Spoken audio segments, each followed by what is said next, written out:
आज मी सांडगा करणार आहे. यासाठी मी सांडगे तळून घेतलेले आहेत आणि नंतर मग ते असे बारीक केलेत. इकडे एक कांदा चिरून ते तळून घेतलेलं आहे. चांगला तळून म्हणजे तेलात गरम करून घेतलं आहे. आता तो व्यवस्थित हे झाला आहे, शिजलेला आहे.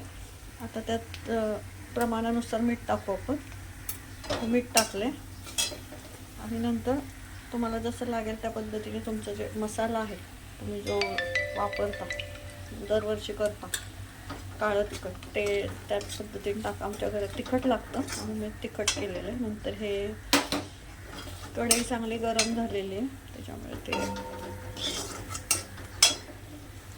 हा जो सांडगा पण बारीक केलेला आहे, तळून बारीक केला तो ह्यात टाका. कच्च्या सांडग्याचं कधी हे नका करू कारण ते कच्चं लागतं. त्यामुळे पहिल्यांदा सांडगे तळून घ्यायचे, नंतर मग ते बारीक चेचायचे आणि नंतर मग त्या पद्धतीने मी दाखवलं त्या पद्धतीने ते टाकायचे. म्हणजे सगळीकडे व्यवस्थित ते कांदा आणि त्याचा मसाला उरला जातो. नाहीतर ते अख्खे ठेवले ते तसं होत नाही. नंतर मग प्रमाणानुसार पाणी टाकून ते शिजत ठेवा. नंतर शिजत ठेवल्यानंतर जी रेसिपी असेल ती नंतर मी तुम्हाला दाखवते, जे शिजल्यानंतर जे तयार होईल ते.